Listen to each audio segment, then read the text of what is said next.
Hello and welcome to another episode of the Construction Corner podcast. I'm Dylan, I'm your host. And on today's episode, it's just going to be me. And guys, remember that Matt and I are both running real businesses. I've been traveling like crazy here, which is some of the things that I'm going to go over today.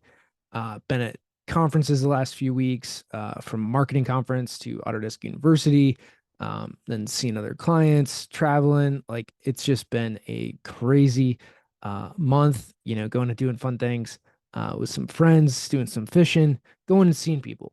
And it's one of the big things I want to talk about today. And guys, again, we do this for you.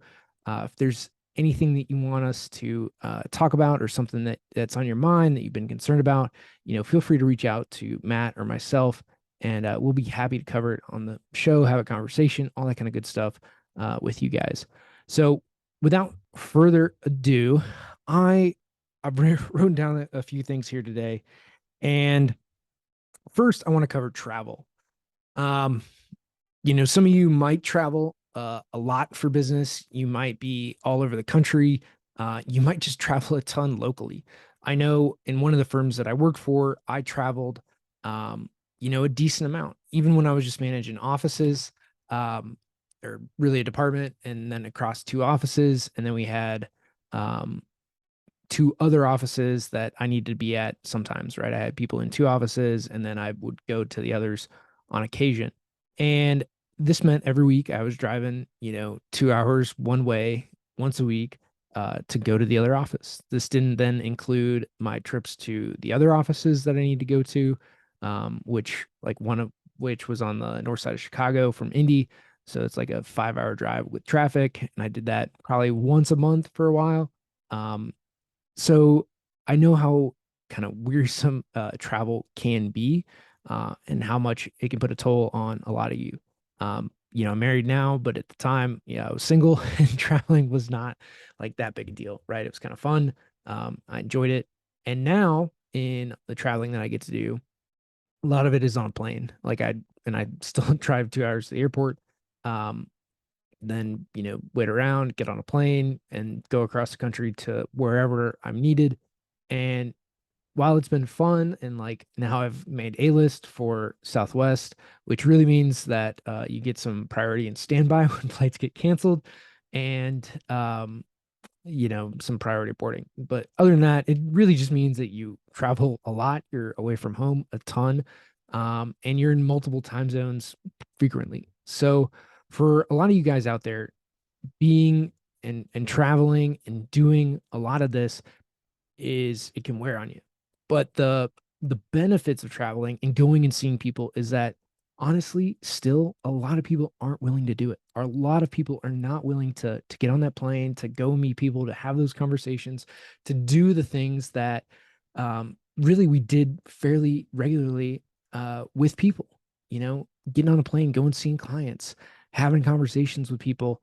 It is so beneficial. The things that get dug up, the relationships that get made in person are beneficial to you guys. It's so beneficial. It's really helpful. It's impactful.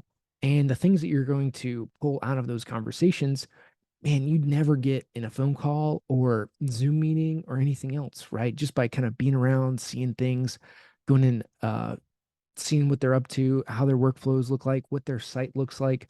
There's a lot of things that you're just not going to get through phone call, Zoom meeting, any of that kind of email. You're just not going to get it. So this is like the next piece I want to talk about. One, travel does get old and wearisome.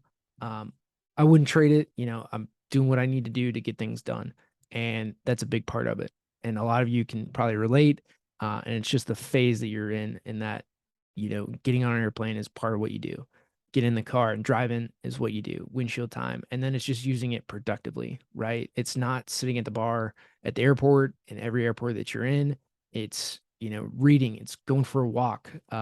Cool thing in the Denver airport, in their new expansion in the C terminal, is they have a little outside seating area, which is pretty cool, right? You don't see that in really any other airport that I've been in, but it's a little outside seating area. And I thought that was just kind of neat, right? Where you can get some fresh air, go outside, take it in. They have some nice seating. There's a bar, um, not with drinks, but like a, bar table that you can sit at and work, and it's just nice. So as glamorous as maybe some portray travel, on the other side of it, make sure that your habits are in line with what your goals are. Stay active, walk the terminals. You've probably got a half hour between flights. Go ahead and walk. I know you need to get emails done and make time for that too. But at the same time, a lot of it can wait. And then in 10 minutes and dedicated email time, you can get a ton done. I know because I just did it this last few weeks in all the traveling that I've done and all the airports that I've been in. So just know to take care of your habits while you're traveling, eat right as best you can, um, monitor your drinking and get some exercise in, use the hotel gym, go for a walk, see the city. Which brings me to New Orleans and being there for Autodesk University. So I walked around the city a ton. Um, I must say how clean I thought New Orleans was. Going through the French Quarter in the morning, seeing people with um, power washers. They had these trailers set up with little generators and power washers to clean off the street. And like that is just cool. They're taking care of their city. It was very clean. Like, yes, there are, abandoned buildings and things like that, but honestly, the sites are very clean for what um you might think of abandoned building. Like, yeah, there's some graffiti. Yeah, it doesn't look great, but there's no real trash. And that like amazed me. It really did. Because in a lot of these other big cities and walking around places, like I was in Orlando the week before for a conference and I stayed over kind of near Disney is where it was. And we were at the World Center or something like that, Marriott World Center, for the conference. And walking around, there was like a decent amount of trash in some of the shopping centers and stuff like that that I walked through. Where in New Orleans there really wasn't. And I walked a good chunk of like the downtown. I walked all through the French Quarter. I walked down Canal Street. I walked in some other areas throughout the city. Um, I really never saw like much, if any, trash, which just amazed me at how well that city was taken care of, the pride that they had for it. Um, and maybe it wasn't the safest. I also heard that too, and saw that that there is crime and that kind of stuff in New Orleans, which I never felt threatened. Granted, I didn't stay out super late. I was beat every night coming back from the conference. I was in bed by 9 o'clock every night. Like I didn't go out to the bars or do any of that. I was there for a purpose. And my purpose in AU was to meet people and to be at the show, to, demo my products for Cowbung Studios, to show people what is possible with the technology that we've built. And in talking to people and shaking hands, I learned a ton. And the thing that I want to kind of instill, or there's a few lessons that I pulled out of AU. One is looking around, I saw a lot of people, especially, in the mornings in the show, like there's people milling about. There's a lot of the crews that are setting up food, and Autodesk actually did. So I never went to any of the sessions. Like I was there to work the show, meet people, talk to people, do demos, all that kind of stuff. But I did think Autodesk did a fairly fantastic job, at least on the expo side of things, in setup and getting in and out. Obviously, it's run by Freeman. If you've ever done any shows, they pretty much run all the shows and convention centers. But Freeman did a great job in getting things in. They had tons of food coming in and catered for everybody, which I thought was fantastic. Coffee, which is my drug of choice, if you will, right? I can't go without that black gold. But I thought Autodesk did a fantastic job for the conference. I heard so-so reviews on the sessions. That's not really on Autodesk. That's on the speakers. Um, and the people that got, voted in to do those sessions. But overall, I thought the conference was run great. It was done well, and there was good traffic through the conference. And so in the morning when people are setting up, milling about, they're setting up food for the day and coffee and all that kind of good stuff, there's a lot of people you can just say hello to. right? You just say hi and have a conversation, and it kind of gets those jitters, if you will, out of your system, and just saying hello to people and just saying hi, how are you, how you doing, how's it going, like just some nice chat in the morning. And the people around me in the booth, you could tell some were new, some maybe didn't want to be there. Like it was kind of weird in that. Or they didn't feel like they got a break. And I'm like, man, if I can get two more people to come and talk to me, I will happily stay here on my feet all day. Right? Like that's what this is about. Like you don't need a break, man. You need like to be more excited about what you're doing. So in all that, right? Like when you go to shows, when you're trying to get ready for presentations, like as much as you are maybe um, anxious or wary or whatever it might be about the presentation, the show that you're going to, the conference you're going to, man, just say hi to people like working the show, right? Working the door, holding the door, setting up tables, chairs, food, whatever. Just saying hi to them can get those kind of jitters, those bugs, those butterflies out of your system, and it allows you to just kind of get in the groove for the day, right? Allow you to start talking to people, having interactions, and it just gets those cobwebs off for the day. And then you can go forward and have better conversations with people. Say hello, ask them what they think of the conference. What are they doing here? What's going on? And when you can do this for yourself, for when you have client conversations, whatever it is, and get to know them, right? What's happening with you? What are you here for? What are you looking to learn at Autodesk? Why did you come to Autodesk University? What do you do in the great wide world of construction? Are you a contractor? Are you an engineer? You're an architect? Oh, you're actually in manufacturing? Cool, man. What do you do with that? Right. I know you're not a client, but I'm just curious and like to learn. And when you have those conversations with people, like you never know where they might go. You never know the good conversation you might have. Never know the friend you might make, personally, let alone, business can come later. So as you go through all of this, it's important to put people first.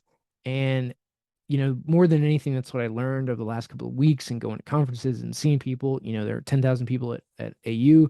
There was 5,000 people at the other marketing conference that I went to. And just having those conversations with people of how are you? Like, how are things going? What are you looking to learn here? What have you gotten out of the day? What have you gotten out of the last speaker? Who was your favorite speaker?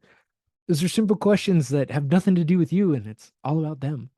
And things like this can really help you in your client meetings, in talking to clients, in having better conversations with people. Because at the end of the day, we're in the people business. You know, that's what construction is, right? You get jobs from your buddies, from your friends. You get referrals from your friends. You get uh, leads from friends. People get awarded contracts because of who they know and who they like, and they know your firm and they don't know the guy down the street. That's why you get the job or don't, right? So with AU, like getting out, going and seeing people and just all the travel that I've been doing, like guys, I highly, highly, highly recommend you find ways to go and shake some hands. It it changes a whole lot when you can, you know, sit next to somebody, stand there, have a conversation at your booth, at a conference, at the dinner table, at the lunch table, at the bar, whatever it is, by having these conversations with your clients, with prospective clients, with people in the industry, you're going to learn things that you're just not going to get out of an email, out of a Zoom meeting, out of a podcast, things that you need to have interactions with people, right? To have real dialogue, to get back out in the real world. Because in construction, we operate in physical places, right? And building physical buildings. Like, yeah, sure, we do a lot in models and getting all that faster. But like I talk about with my software, like the whole point is to get design done quicker so you can have better conversations with your owners, right? With the architect, with the engineers, with the mechanical guys, with the whoever, interior designer, right? The rest of the team, you can have a conversation sooner than you would have doing it by hand, right? You can have that conversation 6 weeks earlier. What's that going to do for you? It's going to do a lot. And that's the whole point is to have the conversation and to not have to do the work to get there. So Connecting with people, saying hello, check in with people. Your existing clients or people whose buildings you might have opened last year or 2 years ago or 3 years ago. Like, have you checked in on them? Have you asked how they're doing? Have you seen how they are just as a person, man? Like, hey, I hope you're busy. Like, I hope you have a lot of business. I hope you're doing well. Can you just send that email? Can you just send that email to your clients? Hey man, I hope you're busy, you're doing well, your business is great for you. Like I hope everything is doing well for you. Just checking in. Man, people love that. They don't get it. They do not get that type of care from anybody else. Why can't it be you? And do it. Like, don't feel bad about taking this and running with it. I don't need credit. Just do it. Be a good person. Ask people, how they doing, man? How are you? How are you today? How can I help? How's everything going? How's the new guy panning out? Is he doing well for you? I hope so. If not, man, what can I do for you? How can I help? That attitude will win you more business over the long term. And if that's authentically who you are, if that is 100% who you are at your core, is a person, is a dude that just want to help, that just wants to make the world around you better, that cares about people, man, in the long term, you will win. In the long term, you will do great. Now, in the short term, it might take people a while to actually understand that's who you are, what you do, and that's what you care about. But man, acting congruently, acting in just good faith for people, it'll help, man. It'll help so much. So the last thing that I want to cover today on the show is really about labor. Um, I've talked to a ton of people at AU, talked to some friends that run like landscaping businesses and land clearing, and excavating, and talked to people in trucking. And throughout all of these industries, it is tough to find people. It's hard to get people into your organization that know what it is that you do, that are willing to work, that show up on time. And um, here's my take on it. So I always hired probably overqualified people for the position that I put them in. I hired intelligent, smart people. I paid them well and let them run, gave them training. And this is, we'll come back to all this. Smart people, paid well, let them run, let them have, some freedom to do things, and gave them direction. So let's start from the beginning. Hire smart, well qualified, culture fits to your organization. You're going to have to search hard and look for these people and do things to attract people to your organization. Talented people want to go to where they are valued. They want to go where they're not going to put up with any bullshit.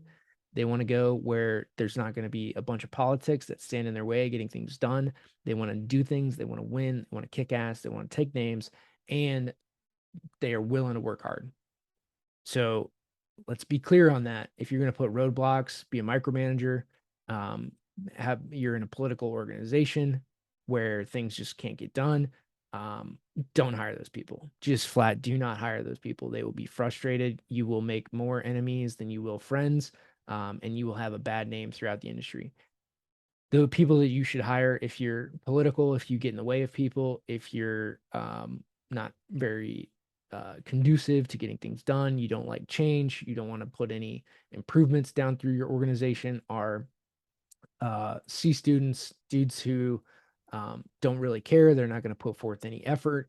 They have low work ethic and they're just going to do the bare minimum. Those are the people that you want in your organization. You can pay them the going rate wage for whatever it is that you're doing, and just know that they will probably leave within 2 years because that's just who they are if they get a $2 more an hour somewhere else.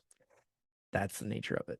So the rest of this is going to be for you guys that are kick ass, that want to improve your organization, that are willing to do improvements, that are willing to pay a little bit above market, that are willing to do training, that are willing to do a lot of things that it takes to have a great organization. So everything else from here to the end of the show is going to be for you guys. Everyone else, like, you can just stop listening now. So to have a great organization, what I did in hiring people was I hired, engineers in the departments that I ran, and I've done the same thing for, whenever I've needed software development. I overpaid for people. But in the long term, I did not overpay for those people. And what I mean by that is by paying them, high hourly rates, I was able to get a better quality person. They were multiples more productive, right? 3, 4, 5 times more productive. They could do basically more in less time for fewer dollars ultimately. Even though I paid them a higher rate, um, their hours were more valuable than the person that I paid a lower rate to, that just could not do the job. So if you hire smart people who are driven, who are well compensated, that they're not worried about money, that they feel like they got a good deal, that they feel like they're paid well, that there's no BS in the organization, that they're improving, they're growing, they're learning. You have a training program for them, you have a path outline for them, you have all of those pieces to allow them to do their job, do it to the best of their abilities, and really kick ass, take names, win, and allow them to work hard. Man, that is a winning success for your organization. But this means that you have to have a training program. It means you have to take time to train those people individually, right? Whether you should also have an online training program, some online videos, some courses, some content, something to put people through to help train them in whatever it is that you do, right? In Revit, in engineering, in construction, in how to do RFIs, submittals, whatever it is that your processes are, you need to have some type of online system that this is the way that we do it, and run all of your people through it, and make sure that this is the way you do it, right? Inspect what you expect, is going to create a great organization for you. Now, you also need to spend personal time, and this goes back to my earlier points. You got to meet people, you got to shake hands, you got to look them in the eye, because they respond to it, and you're going to learn things more than just being behind your screen, more than sending emails, doing Zooms, any of that kind of stuff. There are things you're going to pick up on in person that you just will not be able to pick up on via Zoom or on the phone. So, and especially in email, like, the amount of things that get left out in email is just crazy. So by having talented people that you put time, effort, energy in to, yeah, maybe they'll leave. But so long as they have an opportunity, they see a path to grow, and they're paid well, they're not going to leave. They'll be more productive, they'll be more beneficial, and you will not regret the extra 10, 20, 30% that you're paying these people, because they will be worth it. Their output, their value to the organization is going to far surpass whatever you pay them. That is the goal, right? Like, people need to be more productive than what they are paid. That's just called profit. So again, smart people, good people, productive people, they want to be paid well, they're totally worth it, and you should look into doing that. But this also means you need to have a training program. You need to have all those pieces in place for your people to be excellent, and be on the lookout for solutions and things that you can put into your organization to make them great. I've seen this in a ton of industries. A buddy of mine who runs a land clearing business, yeah, he's paying a guy top dollar because he will run equipment, and he will run equipment all day, no complaints, and he is happy to pay that guy. He's still making money on that guy. That guy's running the equipment. He's serving clients and doing a great job. So, no matter what business you're in, paying people well for a good day's work, it's just so worth it. And so many of you guys skimp on, 2, 3, 5 grand, on a person. And if you're worried about $5,000 more on an employee, man, should you really be hiring somebody? Like, that's too close for comfort, right? If you're worried about profitability on $5,000 plus or minus for a person, it means a lot to that person.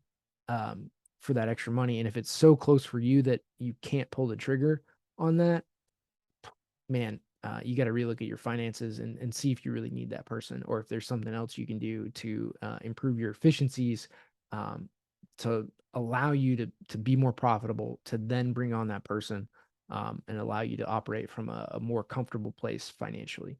So again, I'm not saying what you should do personally on your own finances, um, but hiring just badasses will create such a better organization for you.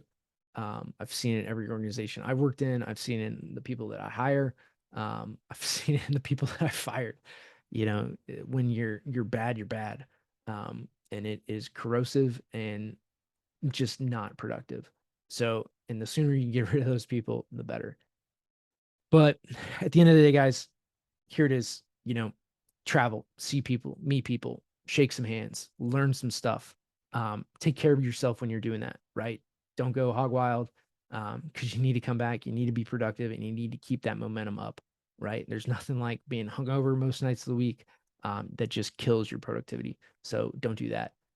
Two, look for new opportunities, look for new things. That's what going to conferences and things like Autodesk, to hear speakers, to walk the expo, to see all the new technologies and things out there, can be really productive and helpful for you. And lastly, don't be afraid to pay for and recruit in top talent. Um, you have to pay for it, but it will be worth it. I have never had top talent let me down. Um, they've been the best investment that I've ever made. It made my life so much easier, and so much better. So wherever you are in your organization, in your business, hiring and having top talent is going to be the thing to really help propel you to the next levels, and allow you to get to wherever it is that you want to go. But again, don't be afraid to pay them. Have it in the budget, have it, not close, in your finances, and allow those people to run and build things and be the badasses that they're meant to be. Your organization, your team, you will be extremely thankful to have them, on the team. With that, guys, I hope you enjoy the show. I've enjoyed talking about this, and just getting out and meeting people has been so good. The conversations I've had, the people I've met, and talking about all sorts of things, just all sorts of pieces in life, from infrastructure to some politics to, how they're doing in projects, how it is recruiting people, what they're doing in finding people. Are they busy? And man, most of the firms I spoke to and people I talked to, man, they're busy, which is good. But you got to be on the gas while you can. You got to be on the gas while these projects are flowing. You got to make as much money as you can right now, because we all know in construction it is boom or bust. And we need to take as much out of this boom cycle as we can to ride the bust. So, thank you guys so much for listening. I really appreciate you. And until next time, that is this episode of the Construction Corner Podcast.